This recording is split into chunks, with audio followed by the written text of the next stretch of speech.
Assalamualaikum warahmatullahi wabarakatuh. Para sahabat yang dirahmati Allah, semoga kita selalu dalam keadaan sehat walafiat. Amin ya robbal alamin. Asiyah binti Muzahim adalah seorang wanita mulia yang namanya pernah diceritakan oleh Rasulullah Shallallahu Alaihi Wasallam. Asiyah adalah ibu angkat Nabi Musa sekaligus istri dari Firaun. Asiyahlah yang menyelamatkan Musa kecil ketika dihanyutkan ibu kandungnya di sungai. Rasulullah Shallallahu Alaihi Wasallam pernah bersabda, pemuka ahli surga ada 4. Ia adalah Maryam binti Imran yaitu ibunda Nabi Isa, Fatimah binti Rasulullah yaitu putri Rasulullah, Khadijah binti Huwailid yaitu istri Rasulullah, dan Asiyah istri Firaun. Hadis riwayat Hakim dan Muslim. Kisah ini bermula ketika Firaun ditinggal mati oleh istrinya. Jadi saat itu dia merasa kesepian dan ingin mencari istri yang baru. Kemudian pada suatu hari Firaun memerintahkan kepada salah seorang menterinya yang bernama Haman untuk datang dan melamar seorang perempuan yang bernama Asiyah. Tapi saat itu lamaran dari Firaun ditolak oleh Asiyah. Karena Asiyah tahu bahwa Firaun Raja Mesir ini adalah orang yang buruk sifatnya. Dia mengaku sebagai Tuhan dan seluruh rakyatnya pada saat itu wajib untuk menyembahnya. Mengetahui lamarannya ditolak, Firaun pun menjadi marah. Akhirnya Firaun mengutus bala tentaranya untuk menangkap orang tua Asiyah. Mereka pun dipenjara dan disiksa di sana. Firaun adalah raja zalim. Dia berpikir dia adalah penguasa dunia dan dia berhak untuk melakukan apa saja yang dia mau. Tapi dengan sifat yang sombong itu dia tidak mampu mendapatkan hati Asiyah. Kemudian Firaun memaksa Asiyah untuk menikah dengannya. Padahal Asiyah sudah menolaknya dengan tegas. Bahkan Asiyah berkata, aku tak sudi dinikahi Firaun. Dia adalah raja yang ingkar kepada Allah Subhanahu wa Ta'ala. Tapi entah bagaimana ceritanya, entah itu Firaun mengancam untuk membunuh orang tua dari Asiyah atau karena hal yang lain. Pada akhirnya Asiyah pun terpaksa harus menikah dengan Firaun. Asiyah binti Muzahim adalah salah satu contoh yang bisa diteladani oleh orang-orang beriman khususnya kaum wanita. Hubungan antara Asiyah dan Firaun yang kafir tidak menjadi mudarat bagi Asiyah sedikitpun. Karena Asiyah memanglah memisahkan diri dengan suaminya dalam kekafiran. Lalu bagaimana saat Firaun menggauli istrinya? Dalam sebuah kisah disebutkan ketika malam saat Firaun ingin menggauli istrinya yaitu Asiyah. Saat itu datanglah sosok iblis perempuan yang menjelma sebagai wujud Asiyah.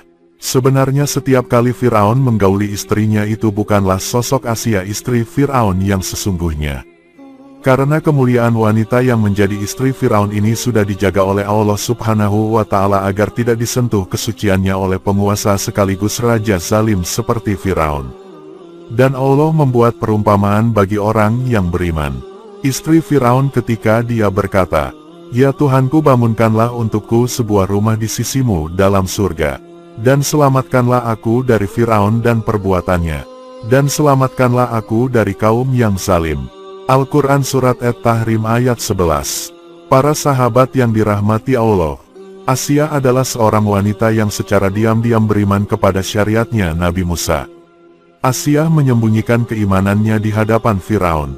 Karena di waktu itu Firaun ini mengaku Tuhan yang wajib disembah oleh semua orang. Firaun ini terkenal kejam dan akan melakukan apapun untuk seseorang yang tak mau menyembahnya. Pantas saja kalau Asiyah ini menyembunyikan keimanannya. Karena dikhawatirkan kalau suaminya tahu maka nyawanya akan terancam. Sama seperti kisahnya Masyitoh tukang sisir putrinya Firaun. Masyitoh juga menyembunyikan keimanannya di hadapan Firaun. Hingga pada akhirnya setelah ia ketahuan maka Masyitoh digoreng hidup-hidup bersama dengan semua anaknya.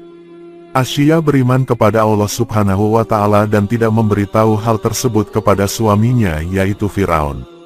Tatkala ada peristiwa pembunuhan Masyitoh dan anak-anaknya oleh Firaun karena tak mau menyembah Firaun. Di saat itulah Asiyah mulai menunjukkan keimanannya. Asiyah tak tahan dengan perbuatan biadab suaminya ini yang tega menggoreng hidup-hidup Masyitoh dan semua anak-anaknya. Mengetahui hal ini Asiyah marah besar kepada Firaun. Kemudian Asiyah mendatangi Firaun dan berkata, celakalah engkau wahai suamiku, alangkah beraninya engkau kepada Allah Subhanahu wa Ta'ala. Tiba-tiba Firaun kaget istrinya menyebut nama Allah. Persis seperti yang dikatakan Masyitoh. Maka Firaun pun marah dan kemudian ia meminta kepada Asia untuk menarik kata-katanya kembali. Tapi Asia tidak mau. Asia berkata, "Kalaupun aku harus kufur kepada Allah Subhanahu wa Ta'ala, aku tidak mau." Akhirnya Firaun pun semakin marah mendengar perkataan ini. Diusirlah Asia dari hadapan Firaun. Kemudian keesokan harinya Firaun mengumpulkan seluruh pejabat-pejabat Mesir dan dia bertanya, "Bagaimana pendapat kalian tentang Asia binti Muzahim?" Dan mereka menjawab dengan pujian-pujian. Intinya Asia terkenal adalah seorang wanita yang baik. Kemudian Firaun berkata lagi, "Tapi ingat kalian boleh memuji dia. Dan ketahuilah dia telah menyembah Tuhan selain diriku." Maka pejabat-pejabat Mesir ini mengatakan, "Kalau begitu bunuh dia." Akhirnya diambil keputusan di ruangan itu bahwa Asia harus dibunuh apabila ia tidak mau kembali menyembah Firaun sebagai Tuhannya. Singkat cerita akhirnya Asia ditangkap dan tubuhnya diikat pada sebuah batu besar. Kemudian ia dibawa ke tengah padang pasir yang luas dan sangat panas. Kemudian setelah itu Asia ditinggalkan dengan posisi dirinya terikat di bawah terik matahari yang panas di padang pasir tersebut. Firaun ini berprasangka bahwa selama Asia ini ditinggalkan pasti ia akan meminta tolong kepadanya, dan mau kembali menuhankan dirinya. Selama Asia ditinggal sendirian di tengah padang pasir, Nabi Musa datang kepadanya. Dipeganglah tangan Asia ini yang juga sebagai ibu angkat Nabi Musa. Dan kemudian Nabi Musa membisikkan di telinganya, "Allah tidak akan melimpahkan rasa sakit kepadamu." Tatkala ketika beberapa waktu ditinggalkan, Firaun pun kembali mendatanginya bersama pasukan kerajaan. Maka ditanya lagi mengenai siapa yang patut disembah. Apakah Allah atau Firaun? Namun karena Allah Subhanahu wa Ta'ala telah menanamkan keimanan di hatinya Asia ini, maka Asia pun menjawab, "Tiada Tuhan selain Allah yang patut disembah." Mendengar hal ini tambah marahlah si Firaun. Kemudian ia menyiksa Asia. Dipukulinya Asia secara membabi buta dalam posisi terikat di bawah teriknya matahari. Dan sambil dipukuli Asia dipaksa murtad.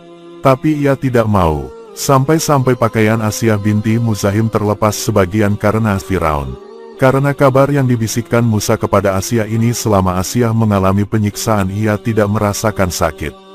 Malahan Asia tersenyum dan tertawa ketika disiksa Firaun. Melihat Asia malah tertawa, akhirnya Firaun menjadi semakin gila saja menyiksa Asia sambil berkata, "Lihat, aku sudah mengazab dia, aku sudah menyiksa dia, tapi dia malah tertawa." Dan pada suatu peristiwa ketika siksaan Firaun telah melampaui batas, dan karena Asia tetap tidak mau murtad, maka diambil keputusan bahwa Firaun harus membunuh Asia. Para sahabat yang dirahmati Allah, ketika Asia binti Muzahim hendak dibunuh oleh Firaun, karena Asia sudah tahu ajalnya telah dekat, maka Asia mengangkat wajahnya ke langit dan berdoa kepada Allah Subhanahu wa Ta'ala untuk dibangunkan sebuah istana di surga untuknya. Sekejap saja setelah Asia selesai berdoa, Allah pun langsung mengabulkan doanya itu. Maka ditampakkannya istana yang diminta Asia ini. Di peristiwa itu Asia ini benar-benar bisa melihat istananya tersebut. Maka Asia pun tersenyum sambil melihat istananya itu. Dan Firaun pun berkata, "Lihatlah wanita itu, gilanya semakin jadi." Dia tertawa sementara dia sedang diasap. Maka Asia binti Muzahim pun setelah Allah perlihatkan istana untuknya di surga, Firaun pun membunuhnya. Dan wafatlah Asia binti Muzahim husnul khotimah. Wallahu a'lam bishawab. Itulah kisah Asia dan Firaun. Semoga video kali ini bermanfaat untuk kita semua. Semakin menambah keimanan kita. Akhirul kalam, wassalamualaikum warahmatullahi wabarakatuh.